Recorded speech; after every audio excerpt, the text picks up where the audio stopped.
India market invest মাইন্ডসেটে আপনাদের স্বাগত। যা চ্যানেল নতুন এসেছেন তাদের কোনো প্লিজ চ্যানেলটাকে সাবস্ক্রাইব করবেন, লাইক করবেন, বেল আইকনটা প্রেস করবেন, তার সাথে অল বাটনটা প্রেস করবেন, নোটিফিকেশন সঙ্গে সঙ্গে আপনাদের কাছে গিয়ে পৌঁছাবে। স্যার, টোরেন্ট পাওয়ার। তো টোরেন্ট পাওয়ার কোম্পানিটাকে দেখলে দেখাবে, দেখুন আজকের দিনে কোম্পানিটা কিন্তু 0.83% একটা আফসাইড মুভমেন্ট দেখিয়েছে। কিন্তু স্যার কোম্পানিটাকে দেখলে দেখাবে কোম্পানিটা ওপেন হয়েছে কিন্তু অনেকটা হাইয়ে। তো তারপর একটা প্রফিট বুকিং হয়েছে বলতে পারেন। যেখানে এই কোম্পানিটা কাজ কী করে, এই কোম্পানিটা কিন্তু কাজ করে হচ্ছে রিনিউয়েবল সেগমেন্টে। তো সোলার এনার্জি নিয়ে এই কোম্পানিটা কাজ করে। তো দেখলে দেখা যাবে, দেখুন এই কোম্পানিটা রিটার্ন কীরকম দিয়েছে লাস্ট 1 বছরে 159%, এবং লাস্ট 5 বছরে দেখলে দেখা যাবে কোম্পানিটা 552% রিটার্ন দিয়েছে। রিটার্ন দেওয়ার পিছনে কারণ কিন্তু রিনিউয়েবল সেক্টর। তো এগ্রেসিভলি কোম্পানিটা একের পর এক কিন্তু কাজ করে যাচ্ছে। দেখুন এই আর্টিকেল দেখলে দেখা যাবে যে গুজরাট ডিসকম অর্থাৎ GUVNL অ্যাকোয়ার করেছে 7.28% স্টেক ইন টোরেন্ট পাওয়ারের। তো টোরেন্ট পাওয়ারের স্টেক কিন্তু কে নিয়েছে যদি আরেকটু ভালো মতন দেখলে দেখা যাবে গুজরাট ঊর্জা বিকাশ নিগম, তারা কিন্তু অ্যাকোয়ার করেছে কত 3.5 করোড় শেয়ার, যেটা পার্সেন্টেজ ম্যানারে দেখলে দেখা যাবে কত 7.28। তো এতটা স্টেক বা এতটা শেয়ার কেন তারা বাই করেছে? অবভিয়াসলি তারা কোম্পানির মধ্যে ভালো কিছু দেখেছে তাই জন্যে। তো দেখলে দেখা যাবে তারা অফ মার্কেট ডিল করেছে 25শে সেপ্টেম্বর। তো স্যার এই কারণেই কিন্তু কোম্পানিটা আজকে ভালো একটা ওপেনিং দেখিয়েছে এবং অনেকটা হাই খুলেছে। তো তারপরে একটা প্রফিট বুকিং হয়েছে। তো এই কোম্পানিটা কিন্তু আপনি রাডারে রাখতে পারেন। কিসের ওপর বেস করে বলছি? আমি বলছি না যে এতটা স্টেক অ্যাকোয়ার করেছে বলে তার জন্য কিনুন। এই কোম্পানিটা আপনি রাডারে রাখতে পারেন রিনিউয়েবল সেক্টরের জন্য, যেখানে গভর্নমেন্ট 2030-এর মধ্যে 500 গিগাওয়াট, 2050-এর মধ্যে 50%, 2070-এর মধ্যে কিন্তু 100% পাওয়ার রিনিউয়েবল সেক্টর থেকে তৈরি করার কথা বলছে। এবং এই কোম্পানিটা সোলার এনার্জি নিয়ে কাজ করে। রেলটেল। তো রেলটেল যে কোম্পানিটা, এই কোম্পানিটা রেলওয়ে সেগমেন্টের কোম্পানি। রেলওয়ে সেক্টরের কমিউনিকেশন ব্যবস্থাটা হচ্ছে এই কোম্পানিটা কিন্তু দেখে। তো রেলের ইনফ্রাস্ট্রাকচার ডেভেলপমেন্টের কাজ করছে গভর্নমেন্ট। তো এই কোম্পানিটা কিন্তু একের পর এক অর্ডার পেয়েছে, যার জন্য কোম্পানিটা ভালো মুভমেন্ট দেখিয়েছিল। দেখুন আজকের দিনে দেখলে দেখা যাবে কোম্পানিটা 1.30% একটা আফসাইড মুভমেন্ট দেখিয়েছে, যেখানে কোম্পানিটার লাস্ট 1 বছরে দেখলে দেখা যাবে 1 বছরে ডবল বানিয়ে দিয়েছে। এবং 5 বছরে দেখলে দেখা যাবে কোম্পানিটা 285% রিটার্ন দিয়েছে। কেন? কারণ একটু আগে বললাম। তো এই কোম্পানিটাকে নিয়েও কিন্তু একটা ভালো নিউজ পাওয়া যাচ্ছে। চলুন নিউজটা কি সেটা আগে দেখে নিই। দেখুন স্যার, রেলটেল এই কোম্পানিটা আজকে 3% একটা আফসাইড মুভমেন্ট দেখিয়েছে। দেখানোর পিছনে কারণ হচ্ছে কোম্পানিটার ব্যাগে কিন্তু একটা অর্ডার এসছে কত 155.72 করোড়। তো এই অর্ডারটা কিন্তু কোম্পানি উইন করেছে। এই আর্টিকেল দেখলেও দেখা যাবে আজকে 27 তারিখ, আজকেই কিন্তু কোম্পানিটা এই অর্ডারটা পেয়েছে, যার জন্য 3% আফসাইড মুভমেন্ট দেখিয়েছে কোম্পানি। দেখুন received the work order from rural development department, কোথায়? যে মহারাষ্ট্রের মন্ত্রণালয় থেকে কিন্তু পেয়েছে। কাজটা কি? অপারেশনালাইজড অফ ASSK GP প্রজেক্ট, কোথায়? পুনে, নাসিক রিজিয়ন। অ্যামাউন্ট কত? যেটা একটু আগে বললাম 155 করোড় 71,67,040। তো সেই জায়গায় দাঁড়িয়ে দেখলে দেখা যাচ্ছে কোম্পানিটা রেলের থেকে অর্ডার পাচ্ছে এবং তার পাশাপাশি কিন্তু রেলের বাইরে থেকেও কোম্পানিটা কিন্তু অর্ডার পাচ্ছে।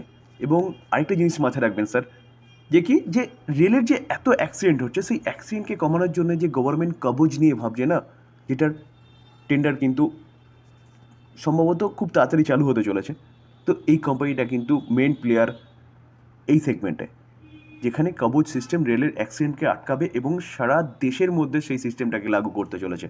তো একবারে লাগু হবে না, আস্তে আস্তে স্টেপ বাই স্টেপ। তো এই কোম্পানিটা কিন্তু ভালো অর্ডার পেতে পারে। তো এই কোম্পানিটা আপনি রাডারে রাখতে পারেন। Sir IREDA, Indian renewable energy development agency limited. তো এই কোম্পানিটা কাজ কী করে অ্যাট ফার্স্ট সেটা জানতে হবে, তাহলে কিন্তু কোম্পানির সম্বন্ধে আপনি জানতে পারবেন। যেখানে কোম্পানিটা কাজ কী করে, রিনিউয়েবল সেগমেন্টে কোম্পানিটা ফাইন্যান্স প্রোভাইড করে, অর্থাৎ এই কোম্পানিটা হচ্ছে একটা NBFC কোম্পানি। তো গভর্নমেন্ট সোলার রুফটপ বলুন বা সোলার এনার্জি নিয়ে কাজ করছে, বিভিন্ন ছোট বড় সব কোম্পানিকে কিন্তু এই কোম্পানিটা ফাইন্যান্স প্রোভাইড করছে। তো সেই জায়গায় দাঁড়িয়ে ফাইন্যান্স প্রোভাইড করতে গেলে কোম্পানিটার কিন্তু ফান্ডের দরকার হয়। তো আজকের দিনে দেখলে দেখা যাবে কোম্পানিটা প্রায় 4%-এর কাছাকাছি কিন্তু একটা আফসাইড মুভমেন্ট দেখিয়েছে, যেখানে লাস্ট 5 দিনে যদি দেখলে দেখা যাবে লাস্ট 5 দিনে 1% মতন দেখাচ্ছে ওকে, কিন্তু তার লো থেকে দেখলে দেখা যাবে, যখন থেকে এই কথাটা শোনা যাচ্ছে তখন থেকে দেখলে দেখা যাবে কোম্পানিটা কিন্তু প্রায় 7%-এর কাছাকাছি একটা মুভমেন্ট দেখিয়েছে। তো কী নিউজ পাওয়া যাচ্ছে চলুন সেটা একটু দেখি। স্যার ইরেডার শেয়ার বাড়ার পিছনে কারণ হচ্ছে গভর্নমেন্টের চিন্তাভাবনা, যেখানে গভর্নমেন্ট কিন্তু কী করতে চলেছে দেখুন, consider capital gain bond for green focus NBFC. তো স্যার এই জন্যই কিন্তু আজকে এনবিএফসি এতটা মুভমেন্ট দেখিয়েছে এবং গতকালও কিন্তু ভালো মুভমেন্ট দেখিয়েছিল। দেখুন এই আর্টিকেল দেখলে আরেকটু ক্লিয়ার হয়ে যাবে। The ministry of new and renewable energy May approach the finance minister two included green focus NBFC like IREDA. কিসের জন্য? তো এটা হচ্ছে এমিং to support financing need for renewable sector, অর্থাৎ রিনিউয়েবল সেক্টরের যে ফাইন্যান্সের নিডটা দরকার হচ্ছে সেটার সাপোর্ট দেওয়ার জন্য কিন্তু এই বন্ডটা আনার কথা বলছে কে? Ministry of new and renewable energy. সেটা কিন্তু অ্যাপ্রোচ করছে কোথায়? ফাইন্যান্স মিনিস্ট্রিকে। তো এই জায়গায় দাঁড়িয়ে যদি অ্যাপ্রুভালটা পেয়ে যায় তাহলে কিন্তু এই কোম্পানিটা আরও ধামাকা করতে পারে। তো স্যার শর্ট টার্মের কথা ভুলে যান। যদি আপনার মনে হয় যে গভর্নমেন্ট যে লক্ষ্যমাত্রা রেখেছে রিনিউয়েবল সেক্টরে সেই লক্ষ্যমাত্রায় পৌঁছাবে বা পৌঁছানোর চেষ্টা করবে, বা গভর্নমেন্ট ধরে নিন পৌঁছাবে, তাহলে কিন্তু এই কোম্পানিগুলোকে ভালো কাজ করতে হবে। তো এই কোম্পানিটা কিন্তু এখানে থাকবে না। দেখুন অলরেডি কোম্পানিটা ভালো রিটার্ন দিয়েছে, এক বছরে 288%। কেন? কারণ কিন্তু একটাই, যে এই কোম্পানিটা এগ্রেসিভলি কাজ করছে, ভবিষ্যতে আরও ভালো মুভমেন্ট দেখাতে পারে, কারণ রিনিউয়েবল সেক্টরের এখন জাস্ট শুরু। দেখুন রিলায়েন্স পাওয়ার, এই রিলায়েন্সটা কিন্তু অনিল আম্বানি গ্রুপের রিলায়েন্স। তো স্যার আজকের দিনেও দেখলে দেখাবে কন্টিনিউয়াসলি এই কোম্পানিটা কিন্তু 5% আপার সার্কিট মারছে। লাস্ট এক মাসে যদি আমরা দেখলে দেখা যাবে, দেখুন লাস্ট এক মাসে কোম্পানিটা প্রায় 49% রিটার্ন দিচ্ছে, যেখানে দেখলে দেখা যাবে কন্টিনিউয়াসলি একটা আপার সার্কিট এই টাইম পিরিয়ডে কিন্তু মেরেই যাচ্ছে কোম্পানি।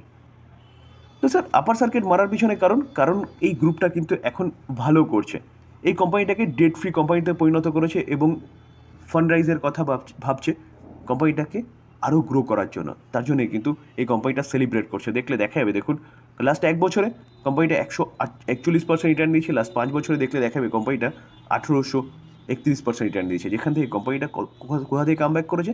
1 টাকা 40 পয়সা থেকে কামব্যাক করেছে 13ই মার্চ 2020-তে চলে গেছিলো।